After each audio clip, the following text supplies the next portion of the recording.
Supermacro computers up 30% today. It's up 471% in the past year. Does this look like a bubble? Does it sound like a bubble? Does it sound like the .com bubble?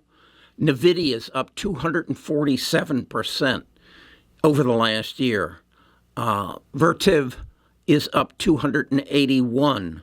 Modine, this is a company that is in the air conditioning business, puts air conditioners into data centers, up 205% in the past year.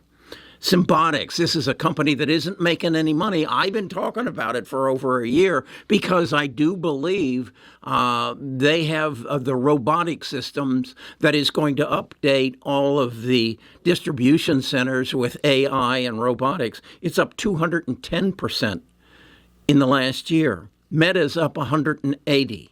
Does this sound like something that happened back in, what was it, 2000, when the .com bubble, when everybody got it so excited and then things crashed? Has it ever happened before? Well, what about the EV market? How about NIO? How about Xpeng? How about Tesla? And now the video I did yesterday and the article I read in the Wall Street Journal, they can't give the EVs away in January and December. Is this a bubble? I think we need to consider it, and I think we need to tread lightly. So I've added a column in my cheat sheet to show you what they've done over the past year and to give you an idea which ones are the ones that might be coming down, might be overvalued. I want to show you on a chart how you can tell from historical data, are they overvalued? Are they going to drop substantially? And is it time to pull back? Let's get to that right after I just assure you this is not financial advice. This is financial education. I'm here to help you make better investment decisions. Best of Us Investors presents Kerry Griegmeyer.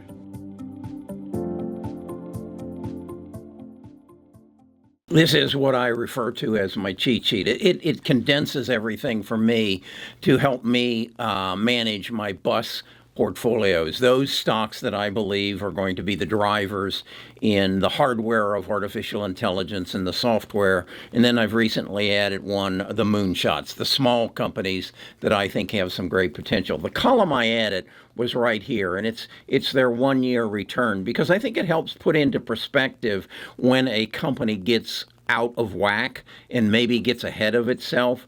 And the one I was referring to in the intro was that of Supermacro computers selling right now at $405.40. This updates on about a 20-minute basis. And I come across here, and it shows me that over the last year, it's up 472%. And that's the highest one on the list. And then, as I said, there are others, such as NVIDIA, that's up 248%. You've got one that I really like is Advanced Micro Devices up 145, and that's happened just in the last 2 months. So what I thought this would help me do is to highlight those companies that maybe have gotten ahead of themselves, and maybe there is something of a pullback coming. So I go through each and every one of them, and then in green, what I've put is those who haven't.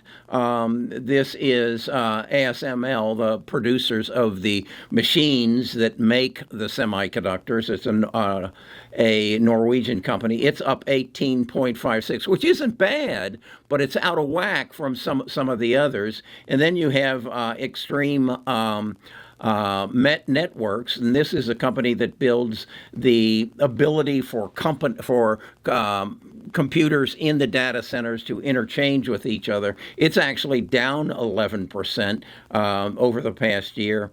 and then the ones that have just recently crashed, Air Systems, which is a company that makes the testing equipment to test the new chips or wafers that Taiwan Semiconductor makes, and Intel, and find out if, in fact, they are up to standard. Well, they have projected, because of a supply chain problem, that their earnings are going to be down in the next quarter, and they've dropped 39%. Something similar has happened to Applied Digital Systems, but still they're up 99%. What this is doing for me is giving me a day-to-day look and saying, is their projected earnings, and let's again look at Supermacro Computer, their projected earnings growth in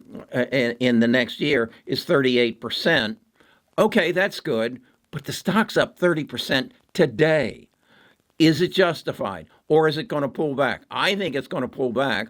I think it's a good buy price based on the analysis I've done, particularly the technical analysis, is $451. Now, I may have to change that after I do a little more research based on what's happened today, but it seems to me it's gotten ahead of itself. Now, the other thing I've added is there's a lot to digest here. And so what I've started to do is put my notes, such as Apple.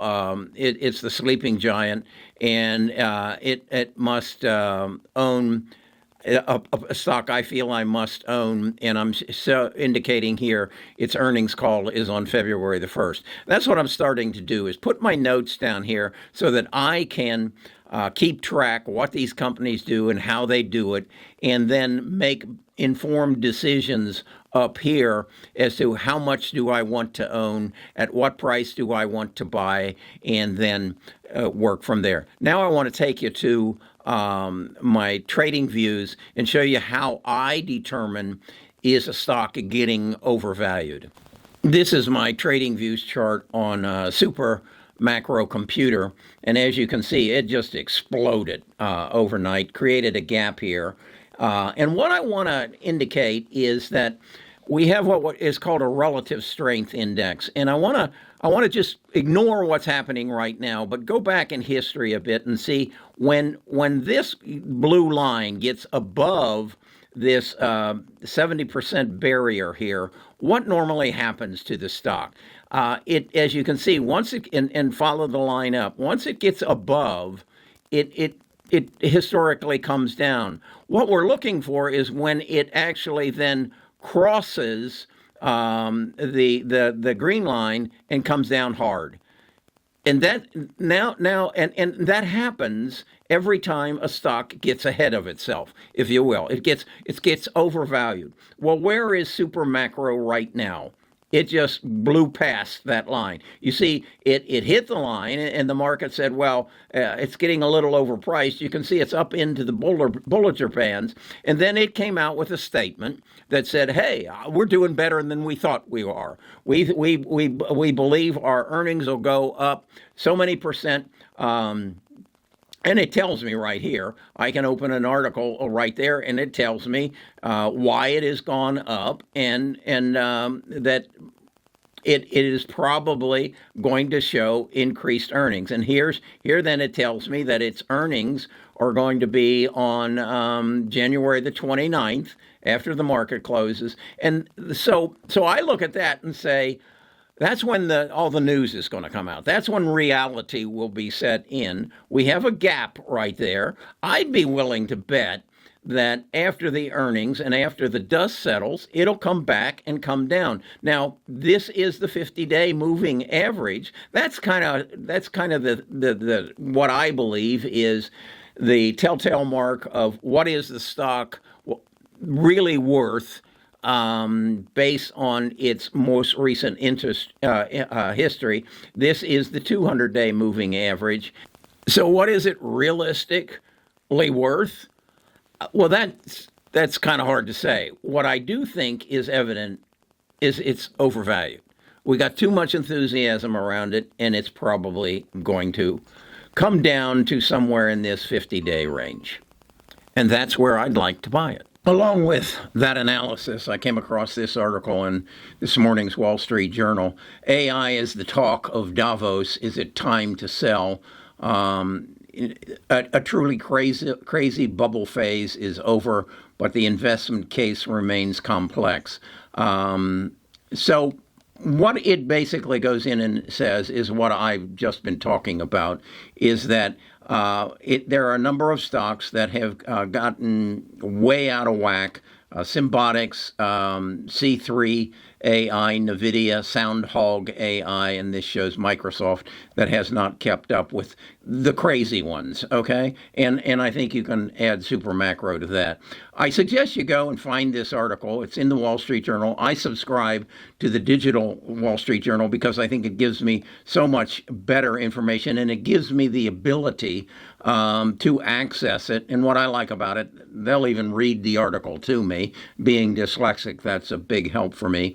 And it's basically saying the AI boom turned to a bust for some, and that is Southhound and our Soundhound and A3, and Symbotics is going in that direction, but it's showing NVIDIA up here, and if he had followed super macro, it would have been up here.